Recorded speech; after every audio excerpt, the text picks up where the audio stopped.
안녕하세요. 테크리도 꿀한지 PD입니다. 오랜만에 국내에는 출시되지 않은 스마트폰을 하나 가져왔는데 국내에는 잘 알려지지 않은 제조사인 블랙뷰에서 만든 BV9200입니다. 블랙뷰는 러기드 스마트폰을 주력으로 하는 중국 제조사로 국내에는 태블릿이 조금 알려져 있어요. 블랙뷰에서 연락이 와서 새로운 스마트폰이 하나 나오는데 리뷰할 생각이 있으면 보내준다고 하길래 새로운 제품을 소개하는 것은 언제나 즐거운 일이니까 냉큼 받았습니다. 러기드 스마트폰이라서 생긴 모습이 우리가 흔히 알고 있는 모습이 아니고 기능적으로도 독특한 요소를 포함하고 있으니까 이런 스마트폰도 있구나 라는 느낌으로 보시면 돼요. BV9200은 직구 시 20만원대 구매할 수 있는 제품으로 1월 9일부터 1월 12일까지 알리익스프레스의 블랙뷰 공식 스토어에서 190.99달러입니다. 이 스마트폰이 가지고 있는 주요 스펙을 하나의 표로 보면 보급형 가격의 중급형 스펙을 가지고 있는 제품이죠. 가격이 저렴한 스마트폰은 실제 성능이 스펙에 비해 떨어지는 경우도 종종 있으니까 실제 성능도 중급형이 낄만한지 자세히 살펴보겠습니다.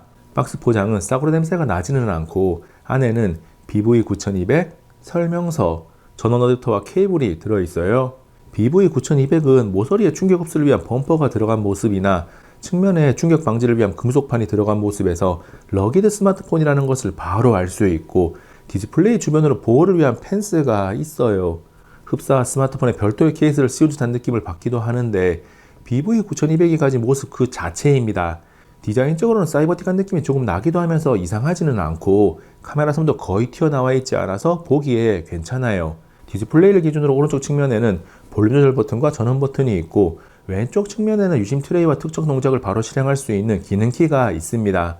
유심 트레이를 보면 우리가 흔히 알고 있는 핀 구멍이 없는데 구성품으로 이런 조각이 하나 있어서 뭔가 싶었는데 유심 트레이를 꺼내는 도구예요. 꺼내보면 두 개의 유심 슬롯과 마이크로 SD 카드 슬롯이 있습니다. 버튼을 눌러보면 볼륨 조절 버튼은 괜찮은데 전원 버튼과 기능키가 무게감 없이 너무 가볍게 눌러져서 원하지 않는 오동작을 일으키기도 해서 조금 불편해요. 특히 기능키는 한 번 또는 두 번 눌러서 특정 기능을 실행하는 설정이 가능한데 한 번 눌러서 실행을 오동작 때문에 쓰지 않게 되더라고요. 그래서 저는 두 번 눌러서 실행에 손정등 기능을 계속 누르고 있을 때 실행에 캡처 기능을 설정해서 사용하고 있습니다. 그리고 전원 버튼에 들어가 있는 지문 이식 센서는 반응 속도나 인식률이 좋아서 문제없이 사용할 수 있어요. BV9200을 쭉 살펴보다 보면 카메라 주변에 AI가 쓰여져 있는데 둥근 LED 인디케이터가 탑재되어 있습니다. 전화가 왔을 때 다양한 색상으로 반짝거리는 모습을 보고 있고 충전을 위해 케이블을 꽂아보면 주황색이 들어와요. 스마트폰 보호를 위해 장치를 감싸고 있다 보니까 가로 81.8mm, 세로 174.45mm로 6.6인치 제품이라는 것을 감안해도 다소 큰 편인데 6.7인치 아이폰 14 플러스와 6.8인치 갤럭시 S22 울트라와 함께 놓고 보면 어느 정도인지 가늠이 됩니다. 두께도 가장 두꺼운 곳이 14.12mm로 굵은 편이고 무게는 저울에 올려보면 314g이 나와요. 그래서 한 손에 들고 있어 보면 많이 묵직해서 부담스러운데 크기에 비해서 그립감이 나쁘지는 않습니다. 측면 모서리가 완전히 각진 형태가 아니고 약간의 곡률이 적용된 부분도 있거든요.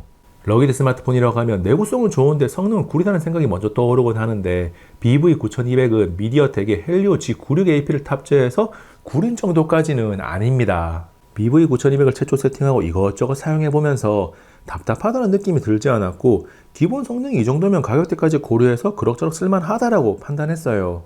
쉬운 이해를 위해서 퀄컴 스냅드래곤에서 비교를 찾으면 스냅드래곤 732G 정도가 있습니다.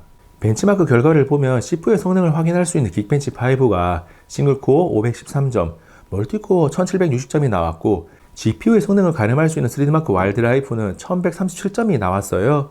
중보급형 라인업에서는 흔히 볼 수 있는 수준으로 스트레스 테스트를 해보면 퍼포먼스가 높지 않아서 99.7%의 성능 유지 안정성을 기록합니다. 그리고 스트레스 테스트 중에 열화상 카메라로 외부 발열을 체크해보니 최고 온도가 전면 디스플레이가 36도대, 후면이 35도대로 발열에 대한 걱정은 할 필요가 없어요. 메모리는 램이 LPDDR4X 8기가고 저장 장치는 UFS 2.1 256기가입니다. 외장 메모리 카드 사용 시 저장 공간은 1TB까지 확장이 가능해요. 20만원대 구매할 수 있는 스마트폰 중에는 꽤나 높은 수준입니다. 스마트폰의 체감 성능은 AP가 가장 중요하고 램과 저장 장치에 영향을 미치는데 BV9200은 중급형 라인업 수준의 퍼포먼스를 가지고 있어서 러기드 스마트폰은 성능이 구리다는 고정관념에서 조금은 벗어날 수 있는 제품이에요. BV9200은 장갑을 낀 상태에서도 사용할 수 있는 글로브 모드가 있습니다. 야외 사용이 많은 러기드 스마트폰에 주로 적용되는 기능으로 설정해서 활성화하기만 하면 장갑을 낀 상태에서 자유자재로 터치 사용이 가능해요. 글로벌 모드는 사실 보통의 갤럭시 스마트폰에서도 사용이 가능합니다. 갤럭시 S22 울트라로 테스트를 해보면 디스플레이 설정에서 터치 민감도를 활성화하면 완전히 잘 되는 것은 아닌데 어느 정도 터치 사용이 되는 것을 확인할 수 있어요. 일반 스마트폰은 일부 상황에서만 사용을 하니까 최소한의 사용이 가능한 정도로만 터치 민감도를 올리고 BV9200은 터치 민감도를 최대로 올려서 장갑을 착용한 상태에서도 맨손으로 터치하듯이 사용할 수 있다는 차이가 있습니다. 제가 가죽 장갑 끼고 사용하는 모습을 조금 더 보면 아주 편안하게 사용한다는 것을 바로 알 수 있고, 목 장갑을 끼고 사용을 해봐도 잘 되고 털 장갑을 끼고 사용을 하는 모습을 봐도 부드럽게 잘 돼요. BV9200은 러기드 스마트폰이니까 내구성이 매우 중요한데, 과거의 LG 스마트폰이 러기드 폰이 아님에도 꾸준하게 내세웠던 밀 스탠다드 810 테스트를 통과했어요. 밀 스펙은 2019년에 변경된 810H가 최신 버전인데 BV9200도 810H 인증을 받았습니다. 한마디로 다양한 환경에 노출된 상태에서 튼튼하게 사용할 수 있다는 거죠. 그래서 주머니에서 스마트폰을 꺼내다가 떨어뜨려도 괜찮고, 어쩌다가 모래 위에 떨어져서 모래 샤워를 해도 괜찮습니다. 그리고 IP69K 방수 방진이 가능해서 모래 샤워로 더러워진 BV9200을 고온 고압 세척하면 다시 말끔한 모습으로 돌아와요.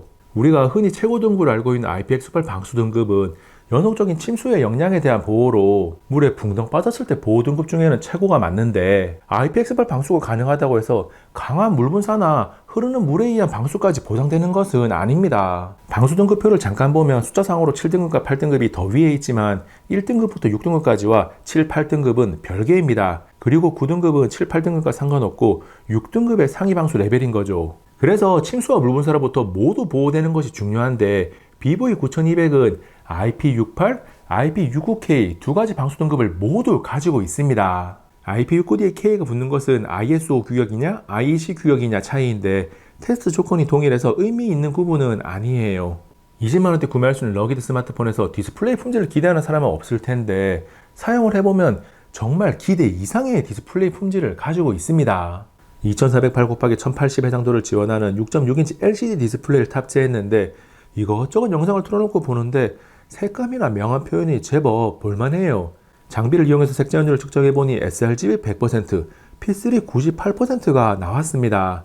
이어서 화면 밝기는 보통의 실내 조명하에서 100%에서 531.2니트, 75%에서 395.9니트로 실내외에서 무난하게 사용할 수 있는 수준을 기록했어요. 그리고 가끔 중국계에 들어가기도 하지만 주로 프리미엄 스마트폰에만 적용되는 120Hz 주사율을 지원합니다. 설정에 들어가서 보면 최고 주사율을 60Hz, 90Hz, 120Hz 중에 선택할 수 있어요. 120Hz는 사용해보기 전에는 왜 좋은지 이해하기 힘든데 한번 써보면 더 부드럽게 동작한다는 느낌을 주기 때문에 필수 스펙이라는 생각이 들 만큼 만족감이 높습니다. 디스플레이에서 한 가지 아쉬운 점이라면 러기드폰의 숙면가도 같은 두꺼운 베젤인데, 이 녀석이 가진 정체성이 강한 내구성을 위한 것이니까 그러려니 해요. 블랙뷰 BV9200에서 다른 스펙들에 비해서 아쉬운 부분은 카메라입니다. 5000만화소 광각, 800만화소 초광각, 30만화소 심도형 트리플 렌즈를 후면에 장착하고 있고, 전면 카메라는 1600만화소를 지원해요.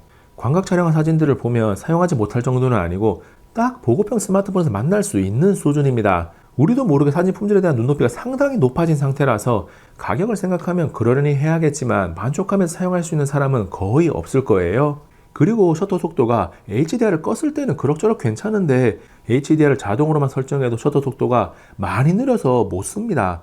HDR 자동 적용은 필수 요소가 되어버린 시대의 흐름을 고려하면 많이 아쉬운 부분이죠. 전면 카메라에 대한 평가는 사진 품질이나 셔터 속도에서 후면 카메라와 동일합니다.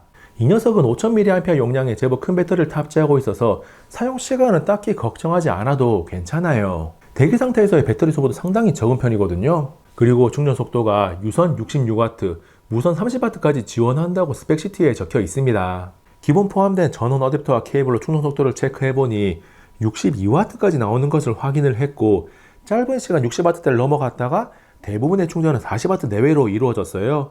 제가 가지고 있는 다른 케이블로도 측정을 해보니 최고 58W까지 기록하고 조금 시간이 지나니 37에서 39W 선에서 충전이 됩니다. 충전 속도는 충분히 빨라요.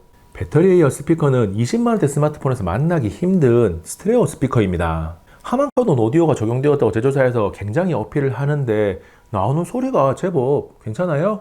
소리가 상당히 풍성하고 공간감도 많이 느껴지면서 가수의 목소리도 선명하게 잘 들립니다. 다만 소리가 저음이나 중음은 괜찮은데 고음으로 갈수록 다소 날카로워져서 고음을 사랑하는 분들은 불편하다고 느낄 수도 있어요. 우리에게 무척이나 생소한 제조사 블랙뷰가 만든 새로운 러기드 스마트폰 BV9200 어떻게 보셨나요? 국내는 러기드 스마트폰 수요증이 워낙 적은 편이라서 출시되어 있는 제품 자체가 별로 없어요. 그래서 산업 현장에서든 레저 활동을 위한 목적이든 서브용으로 러기드 스마트폰이 필요하다면 BV9200 20만원대로 직구할 만한 스마트폰이죠. 혹시나 궁금한 점이 남아있다면 고정 댓글에 댓글을 남겨주시기 바랍니다.